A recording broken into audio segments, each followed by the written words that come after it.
Isang mapagpalang araw na naman po sa ating lahat mga kapatid, mga kababayan at mga boss. Sa araw na ito, ang pag-uusapan natin ay tungkol sa isang foreigner na nambastos ng balahura sa pagsamba ng Iglesia ni Cristo. Pero bago natin simulan ang kwento na ito, hayaan nyo munang bumati ako ng isang magandang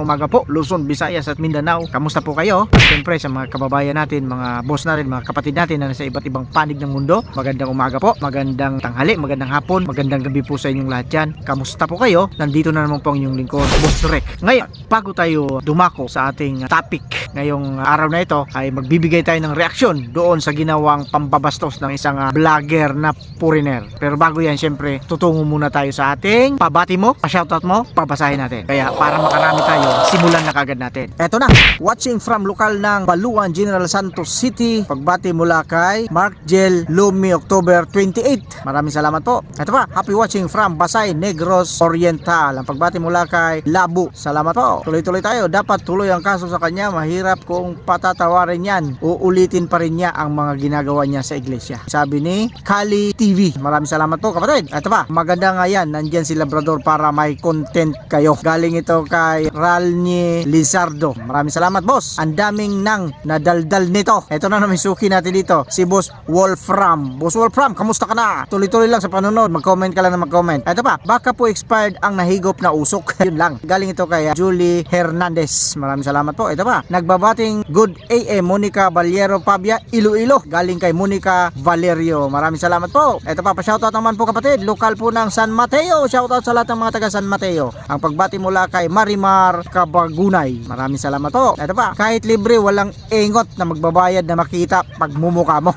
Yun lang. Galing ito kay Marieta Alcantara. Maraming salamat po. Ito pa, mahaba ito. Gandang buhay sa lahat mga kababayan. Boss Rick, intro pa lang Labrading sablay na. Dapat ganito. Reaction mo, bibirahin ni Boss Rick. Oo nga, no? Ang galing nito ha. Siyempre, ikaw ipipanya ang nag-react sa vlog mo. Tapos, birahin ka na ni Boss Rick. Have a nice day to all. From Jomer Sandro. Maraming salamat po kapatid na Jomer Sandro. Ang galing ha. Talaga bibirahin natin yan mga kapatid.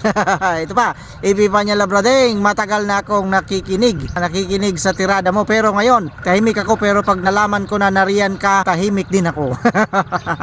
Galing ito kaya Jeros de la Cruz. Maraming salamat boss. Sabihin na ng mga kamag-anak si Lola Claire bago siya sumunod na makulong. Galing ito kaya Lino Miranda. Maraming salamat boss. Ito pa, plano ni Jimwell Hobro magpabayad. Tot mo, kainin mo Hobro Jimwell. Galing ito kay Saldi Ramirez. Maraming salamat boss. Ito ba? Aling Maring, matandang walang natandaan. Yun lang. Galing ito kay Nelson. Maraming salamat boss. Ito pa. Ayun si ka bro, dapat ipakita mo tunay ka at natotoo. Huwag dayain ang mga tao. Sasabihin nga huli na tapos wala pa pala. Legit ito bro, legit. Galing ito kay Day of the Month. Maraming salamat kapatid sa iyong mensahe. Tuloy-tuloy tayo. At siguro ngayon ay nasa Camarines North nakatira ngayon dahil wanted pala ito sa kanilang lugar. Napanood ko ito sa interview, maraming kaso pala ito. Kaya nagtatago sa camcorder. Galing ito kay Antonio Magdaong. Maraming salamat boss. Tuloy-tuloy tayo. Hello po kapatid, lokal ng Baliling, Nueva Vizcaya. Shoutout sa mga taga-lokal ng Baliling, Nueva Vizcaya. Ang pagbati mula kay kapatid na Jubita Calusa. Maraming salamat po. Ito pa, pa-shoutout po. Watching from lokal ng Pasiano Rizal, distrito ng Calamba City, Laguna. Shoutout po sa mga taga-Calamba, lokal ng Pasiano Rizal. Maraming salamat po. Pagbati mula kay Joshua Abiliana. Ito pa, Tampo. Yun lang. Galing kay Lyril Kian Garcesa. Maraming salamat po. Ito pa. Magandang umaga po kapatid. Shoutout po sa lokal ng Bulabod, Malinaw, Aklan. Pagbati galing kay Camarle Cardenio, lokal ng Sukat, Metro Manila South. Maraming salamat kapatid. Ang pagbati mula kay kapatid na Marley David. Shoutout po. Ito pa, gandang gabi boss Rick. Uy, magandang gabi din po sa inyo dyan. Galing kay Arnel Benavente. Thank you boss. Ito pa, ingat ka lagi kapatid. God bless po. Uy, maraming salamat from kapatid na Jubita Calusa. Shoutout po sa inyo dyan. Tuloy-tuloy tayo. Salamat po boss Rick sa laging pagbati sa lahat ng mga kapatid sa buong mundo. Ingat-ingat din po pag may time. Ang pagbati mula kay Boy Diwa 66. Maraming salamat kapatid na Boy Diwa. Shoutout po sa inyo dyan. Watching from lokal ng Dumangas, Iloilo. Pagbati mula kay Annalyn Montano. Maraming salamat po. Ito pa, Good day, Boss Rick. Watching from Cartagena, Negros Occidental. Ang pagbati mula kay Telma Gilien.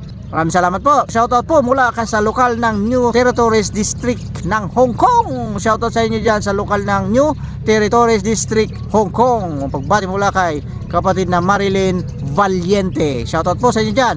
Ito ba? Shoutout po sa lahat ng mga kapatid watching from lokal ng Airport Subdivision, Bacolod City, Negros Occidental. Shoutout po sa inyo. Pagbati mula kay Lyrel Kian Garcesa. Salamat po. Ito pa, magandang gabi po sa lahat ng kapatid sa buong mundo. Sabik na po sa nalalapit na halalan dahil napakasarap pong makipagkaisa. Tama naman, di ba?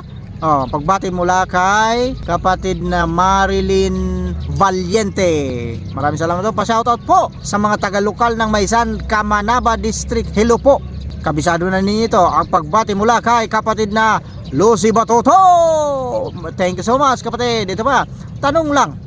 Ang pagtakbo Marcoleta utos ni Manalo sa panahon Kristo, wala sinabi iboto iyong kapatid kaya maliwanag utos Manalo. Okay lang yan, boss. Okay lang yan, ha.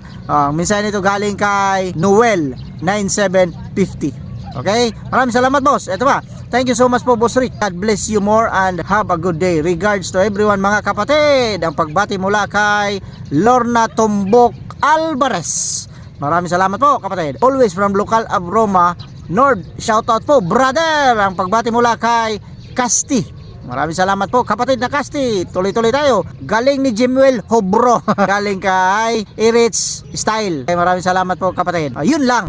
So, ngayon, yun lang muna ang ma-shoutout natin. Pero kagaya ng sinasabi natin dito, huwag kayong mag-alala. Yung mga hindi ko pa nabasa ng mga pabati ninyo, pa-shoutout ninyo, sa susunod po, humihingi ako ng pasensya sa inyo. Sa susunod po ng mga video natin, gagawan po natin ng paraan para mabasa po natin lahat-lahat. Kaya ngayon, magtungo na tayo sa ating reaksyon tungkol sa foreigner na vlogger na ito na binastos ang pagsamba ng Iglesia ni Cristo. Bago kayo ma-high blood sa taong ito, sabay-sabay natin panuorin kung ano yung ginawa niya doon. Sa ibang bansa ito nangyari, ha, na pambabastos niya sa ating pagsamba. Kaya panoorin natin ang sabay-sabay. Foreigner, pasok! Let me invite you. You're a friend of Jeremy? And we just went along with it and said yes. As you can tell from my friend's face, it felt like we had just hit the most devious link of the century. And it worked like a charm because we got it. What they did was separate us. There's these things called brothers and sisters, so the guys would sit on one side and the girls would sit on the other. And as soon as we walked in, everything just looked like a normal church at first. There was a choir, a couple people standing by the podium, but everything was about to change really quick. First thing we noticed, they started singing songs, which is normal, but the songs were just about suffering and pain. Literally the whole time. Like, you can't make this up. They were talking about how you were going to suffer and be in pain if you didn't obey over and over again. It was just extra. I quickly found it really odd that throughout the entire church, the outside, the inside, there wasn't a single cross, even though they claimed to be the only church of Jesus Christ. And then I was thinking, like, why did they make it seem so invite only? Like, usually you're trying to spread the message of Jesus Christ and stuff in church, but these guys weren't trying to do that at all. So we just sit there and chill until we notice something a bit odd. Now, I don't know 100% if this is normal, but the guy at the podium just starts crying.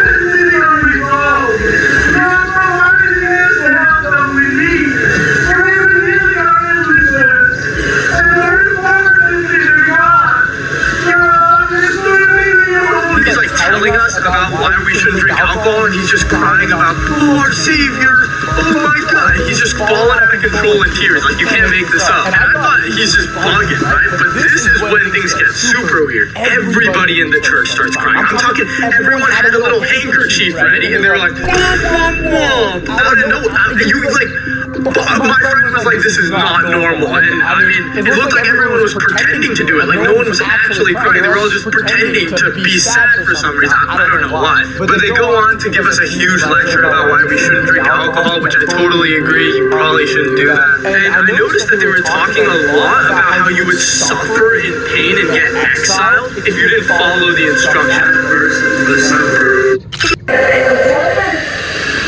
And a lot of this this is low-key kind of cult behavior and what a lot of cults do with like their members to try to keep them in control. And they were talking about how they must obey and all this stuff. But this could just be a little extreme until they mentioned that they were praying and hoping for this guy called EVM, Eduardo V. Manalo, to have like greatness, right? And they were talking about how these ministers and all these higher-ups were appointed by God to run these churches. And Napanood natin kung paano at ano ang ginawa nitong bastos na foreigner na ito. Ito yung mga kamag-anak nila Aling Marie at Labrador dito sa Pilipinas. Ito yung mga kamag-anak sa tsaka sa lahat ng mga vloggers na naninira sa Iglesia ng Cristo. Pero ito malupit ito. Paano naging malupit ito? Kagaya nung ginawa niya, pumasok siya sa loob ng kapilya at syempre naman tayo naman pinapapasok natin sapagkat alam natin, ang akala natin ay nagsusuri itong ugok na ito.